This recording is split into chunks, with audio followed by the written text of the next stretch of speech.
ഫ്ലൈജാക്കിൻ്റെ പുതിയ economy ജാക്കായ latest model ഫ്ലൈമാക്സ് pro എങ്ങനെ unbox ചെയ്യാം, എങ്ങനെ അസംബിൾ ചെയ്യാം എന്നുള്ളതാണ് ഞങ്ങൾ ഈ വീഡിയോയിലൂടെ പരിചയപ്പെടുത്തുന്നത്. ആദ്യം ബോക്സ് ക്രോസായി കട്ട് ചെയ്യാം.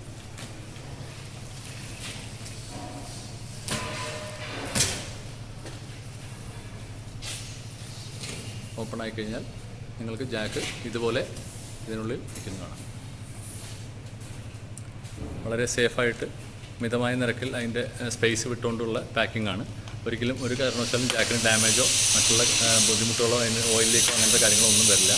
ഇതിൽ ബോട്ടിൽ ജാക്ക് ഞങ്ങൾ ഇതിൽ നിന്ന് ഡിസ്മാൻഡിൽ ചെയ്ത് സെപ്പറേറ്റ് ആയിട്ടാണ് തരുന്നത്.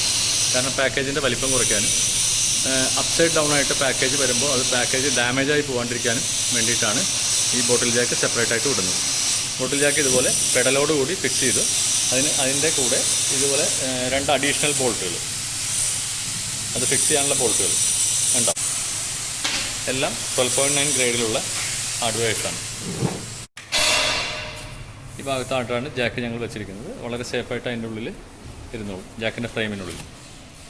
ഒരു തരത്തിലും അതിന് യാതൊരു പവറിലോ തട്ടോ മുട്ടോ അല്ലെങ്കിൽ ലീക്കോ അതിന് ഡാമേജുകളോ എക്സ്റ്റേണൽ ഡാമേജോ ബോഡി ഡാമേജോ ഒന്നും വരില്ല. അപ്പോൾ ആ രീതിയിലായിട്ട് സേഫായിട്ടാണ് വെച്ചേക്കും. അത് എടുത്ത് നമ്മൾ പുറത്തേക്ക് അൺബോക്സ് ചെയ്ത് ജാക്ക് പുറത്തേക്ക് വെച്ച് കഴിഞ്ഞു. ഇനി ഈ ജാക്ക് ഇതിലെങ്ങനെ അസംബിൾ ചെയ്യാം, അതിൻ്റെ സ്പ്രിങ്ങിൻ്റെ അലൈൻമെൻറ്റ് എങ്ങനെ ഇടാം എന്നുള്ളതാണ് ഇതിനെ കൂടെ പരിചയപ്പെടുന്നത്. ഒന്ന് 10 mm റിംഗ് സ്പാനർ ഒരെണ്ണം, ഒരു 5 mm എലങ്കി സ്പാനർ, പിന്നെ ഇതിൻ്റെ കൂടെ വന്നിരിക്കുന്നത് 2 5 mm എലങ്കി ബോൾട്ടുകളും 2 നൈലോക്ക് നട്ടുകളുമാണ്. ഇത് ബോട്ടിൽ ജാക്ക്. ബോട്ടിൽ ജാക്കിൻ്റെ ഈ ഭാഗത്തായിട്ടാണ് ഹോൾ വരുന്നത്, 2 ഹോള് അപ്പുറത്തും ഇപ്പുറത്തും, മുമ്പിലും പുറകിലുമായിട്ട്. ഓക്കെ, ഇനി ഫിക്സ് ചെയ്യുന്നത് കാണിച്ചു തരാം. ബോട്ടിൽ ജാക്ക് ഫിക്സ് ചെയ്യുന്നതിന് മുമ്പായിട്ട് ഇതിൻ്റെ സ്പ്രിങ് അലോക്കേറ്റ് ചെയ്യണം. അത് വളരെ ശ്രദ്ധിക്കേണ്ട കാര്യമാണ്. അത് കറക്റ്റായിട്ടല്ല ഇടുന്നതെങ്കിൽ സ്പ്രിങ്ങിന് ലാസ്റ്റിംഗ് ഉണ്ടാവില്ല. അതൊന്ന് കാണിച്ചു തരാം. സ്പ്രിങ്ങിൻ്റെ കൊളുത്ത് പോലത്തെ ഭാഗം മുമ്പോട്ടാക്കിയാണ് ഫിക്സ് ചെയ്യേണ്ടത്, ഉള്ളിലേക്കാക്കിയല്ല. ജസ്റ്റ് നിങ്ങൾക്ക് കാണിച്ചു തരുന്നതിന് ശ്രദ്ധിക്കുക.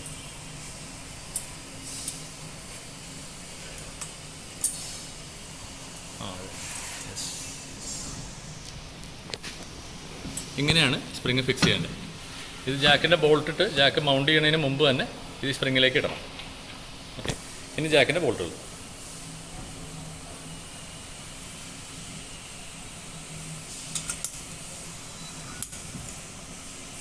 ബോൾട്ട് നമ്മൾ പൊസിഷൻ ചെയ്യാൻ വേണ്ടിയിട്ടാണ് ഇടുന്നത്. 2 ബോൾട്ട് ഇട്ടു. ഇനി കൈ കൊണ്ട് തന്നെ 2 നട്ടും ഒന്ന് ലോക്ക് ചെയ്ത് നിർത്തുക.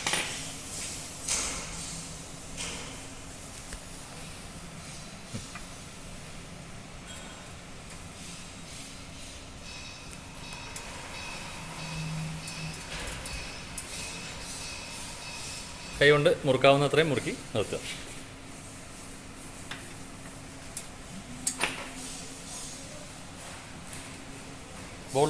ബോൾട്ടും ഈ നട്ടും മുറുക്കുന്ന സമയത്ത് ഒരിക്കലും അലങ്കി തിരിച്ചു കൊടുക്കേണ്ട ആവശ്യമില്ല. അതൊരിക്കലും കറക്റ്റ് ടൈറ്റിലേക്ക് ഇതിൻ്റെ മൗണ്ടിങ് വരില്ല. അല്ലെങ്കിൽ ലോക്ക് ചെയ്ത് പിടിക്കുക, മുകളിൽ നിന്ന് ലോക്ക് ചെയ്ത് പിടിക്കുക, താഴത്തെ നട്ട് കറക്റ്റായിട്ട് ടൈറ്റ് ചെയ്യുക. അല്ലെങ്കിൽ ടൈറ്റ് ചെയ്ത് കൊടുത്താൽ ഇതിൻ്റെ മൗണ്ടിങ്ങിൽ, അടിയിൽ ജാക്കിൻ്റെ മൗണ്ടിങ്ങിൽ ബേസിൽ പെയിൻറ്റും അതുപോലെ തന്നെ ജാക്ക് വെച്ചിരിക്കുന്ന പ്ലാറ്റ്ഫോം, അത് നമ്മുടെ ബോട്ടിൽ ജാക്ക് വെച്ചിരിക്കുന്ന ജാക്കിൻ്റെ ഫ്രെയിമിലുള്ള പ്ലാറ്റ്ഫോമിൽ പൗഡർ കോട്ടിംഗ് ഉള്ളതുകൊണ്ട് അതിലേക്ക് ടൈറ്റ് ചിലപ്പോൾ അതിലേക്ക് ചെറുതായിട്ട് ലൂസ് പിന്നീട് കാണിക്കും. ഫുൾ ടൈറ്റിലേക്ക് വരില്ല. അതിനാൽ അല്ലെങ്കിൽ ബോൾട്ട് ഹോൾഡ് ചെയ്താൽ മാത്രം മതി, താഴ്ത്തുനിന്ന് നമുക്ക് ടൈറ്റ് ചെയ്യാം. റാച്ചറ്റ് സ്പാനർ ആണെങ്കിൽ വളരെ നല്ലത്. അല്ല സാധാരണ സ്പാനർ ആണെങ്കിൽ ഇതിനെ ജാക്കിനെ നമുക്ക് വെർട്ടിക്കലായിട്ട് നിർത്തിയിട്ട് വേണം ടൈറ്റ് ചെയ്യാനായിട്ട്. അത് കാണിച്ചു തരുന്നതായിരിക്കും.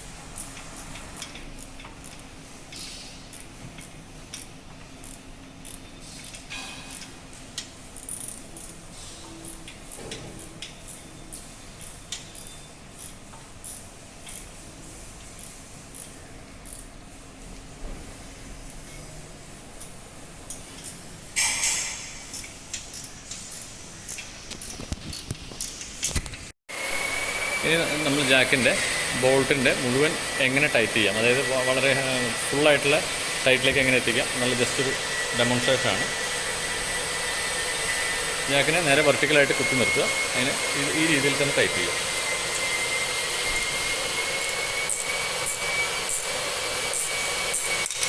ഒരിക്കലും ഇലങ്കി സ്പാനർ തിരിച്ചു കൊടുക്കരുത്, അല്ലെങ്കിൽ സ്പാനർ ഹോൾഡ് ചെയ്യാനേ പാടുള്ളൂ. മാക്സിമം ടൈറ്റ് താഴത്തു നിന്ന് തന്നെ, ബേസിൽ നിന്ന് തന്നെ നമ്മൾ നട്ടിൽ തന്നെ ടൈറ്റ് ചെയ്യുക മാക്സിമം.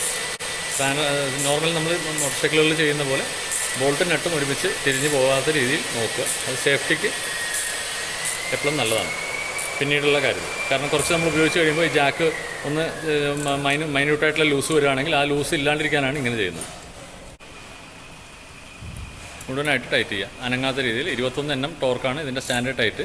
ടോർക്ക് റേഞ്ച് ഇല്ലെങ്കിലും നമ്മളുടെ കൈയുടെ മാക്സിമം ടൈറ്റിൽ ടൈറ്റ് ചെയ്യുക. ഒടിയെന്നുള്ള പേടി വേണ്ട. 12.9 ഗ്രേഡാണ് നേരത്തെ പറഞ്ഞ പോലെ. ബോൾട്ട് എല്ലാം ടൈറ്റ് ചെയ്തു. പെഡൽ ഇതുപോലെ സെമി വെർട്ടിക്കലായിട്ട് നമുക്ക് ഫുട്ട് ഓപ്പറേറ്റ് ചെയ്യാൻ പാകത്തിന് മുകളിലേക്കായി താഴ്ത്തിക്ക് വന്നു. ഇനി നമുക്കിതിനെ വർക്കിംഗ് കണ്ടീഷനിലേക്ക് ആക്കാനായിട്ട് എന്തൊക്കെ ചെയ്യണമെന്ന് നോക്കാം. ലോക്ക് രണ്ടും പുറകോട്ടാക്കിയിടുക.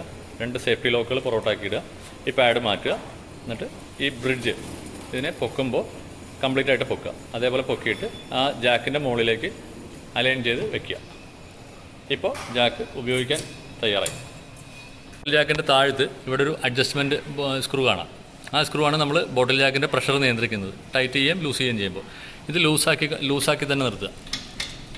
ലൂസാക്കി നിർത്തിക്കൊണ്ട് പെഡൽ നമ്മളൊരു 10 പ്രാവശ്യം പമ്പ് ചെയ്ത് വിടുക ഫ്രീ ആയിട്ട്. ഇപ്പോൾ ബോട്ടിൽ ജാക്ക് വർക്ക് ചെയ്യില്ല. അതിൽ എന്തെങ്കിലും എയർ പർജ് ചെയ്തേക്കണ എയറിൻ്റെ ബബിൾസോ എന്തെങ്കിലും അതിൻ്റെ ഉള്ളിലുണ്ടെങ്കിൽ അത് പോവും. അതിൻ്റെ അഡ്ജസ്റ്റ്മെൻറ്റ് റോഡുണ്ട്.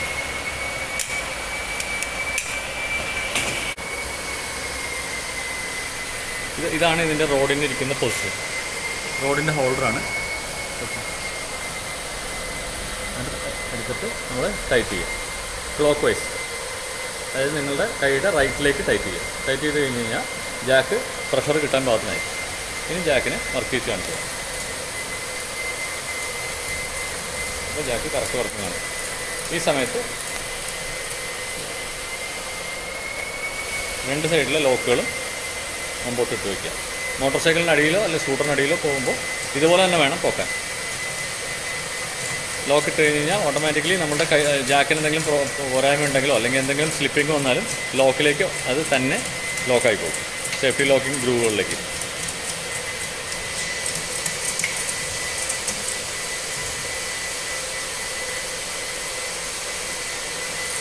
ഇപ്പോൾ ടോപ്പ് ഹൈറ്റായി. ഇനി ഇതിനെ അൺലോക്ക് ചെയ്താൽ അത് കറക്റ്റ് ലോക്കിലേക്ക് ഇരിക്കും.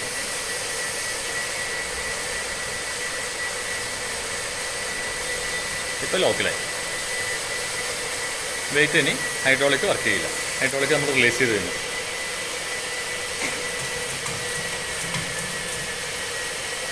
ഇതാണ് ജാക്ക് വർക്ക് ചെയ്യിക്കുന്നതിൻ്റെ പ്രാഥമിക ഘട്ടം, പൊക്കുന്നതിന് ലിഫ്റ്റിംഗ് അപ്പ്. ഇത് കഴിഞ്ഞ് കഴിഞ്ഞാൽ എങ്ങനെ താത്താം എന്നുള്ളതാണ് കാണിക്കുന്നത്. ഇപ്പോൾ ലോഡ് ഇതിൻ്റെ മുകളിൽ വെച്ചിട്ടില്ല ഞങ്ങൾ. ഇത് ഡെമോൺസ്ട്രേഷൻ ആയതുകൊണ്ട് ലോഡ് ഇല്ലാതെയാണ് കാണിക്കുന്നത്. ഇനി നമുക്ക് ഇതിന് മുകളിൽ ഒരു സാങ്കല്പികമായിട്ട് ഇതിന് മുകളിൽ ഇപ്പോൾ മോട്ടോർ സൈക്കിൾ ഇല്ല, പക്ഷേ മോട്ടോർ സൈക്കിൾ ഉണ്ടെങ്കിലും എങ്ങനെയാണ് ഇതിനെ താഴത്തേക്ക് പഴയ പൊസിഷനിലേക്ക് താഴത്തെ ഗ്രൗണ്ടിലേക്ക് കൊണ്ടുവരുന്നത് എന്നുള്ള ഡെമോൺസ്ട്രേഷനാണ് കാണിക്കുന്നത്.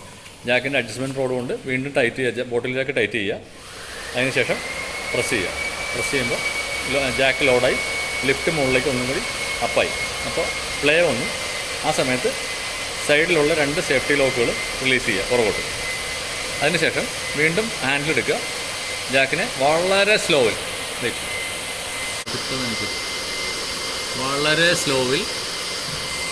വാഹനത്തിൻ്റെ വെയ്റ്റിനനുസൃതമായിട്ട്, വളരെയധികം വെയിറ്റുള്ള വാഹനങ്ങളാണെങ്കിൽ വളരെ പതുക്കെ ചെയ്യാനുള്ളൂ, തന്നെ അത് താഴത്തേക്ക് പോയിട്ട് ലാൻഡ് ചെയ്യുന്നതായിരിക്കും.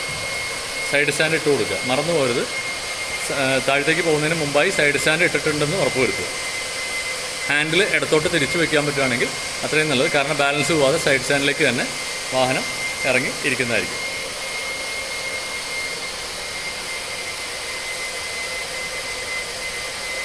ഇപ്പോൾ ജാക്ക് ക്ലോസായി. ഇതാണ് ഞങ്ങളുടെ ഫ്ലൈജാക്കിൻ്റെ ഏറ്റവും പുതിയ economy model motor cycle Jack launching ആണ്. അതിനോടനുബന്ധിച്ച് ഇപ്പോൾ ഇതിൻ്റെ ഡെമോൺസ്ട്രേഷണൽ വീഡിയോ ആണ്. എങ്ങനെ ഉപയോഗിക്കാം, എങ്ങനെയാണ് ആ പാക്കിൽ നിന്ന് അൺബോക്സ് ചെയ്യുന്നത്, അതൊരാൾക്ക് വളരെ തന്മയത്വമായിട്ട് നമുക്ക് മനസ്സിലാവുന്ന രീതിയിലാണ് ചെയ്തിരിക്കുന്നത്. ഇതിൽ എന്തെങ്കിലും സംശയങ്ങൾ നിങ്ങൾക്കുണ്ടെങ്കിൽ ഞങ്ങളെ കോൺടാക്റ്റ് ചെയ്യാം. ഞങ്ങളുടെ നമ്പർ 9447609552. ഈ നമ്പർ ഞങ്ങളുടെ കമ്പനി ഒഫീഷ്യൽ നമ്പറാണ്, കസ്റ്റമർ കെയർ നമ്പറാണ്. ആ നമ്പറിൽ വിളിച്ചാൽ നിങ്ങൾക്ക് ഇതിനുള്ള സംശയങ്ങൾ ദൂരീകരിച്ച് തരുന്നതായിരിക്കും. ഇത്രയും നേരം ഇത് വാച്ച് ചെയ്തതിന് നന്ദി. Okay, thank you.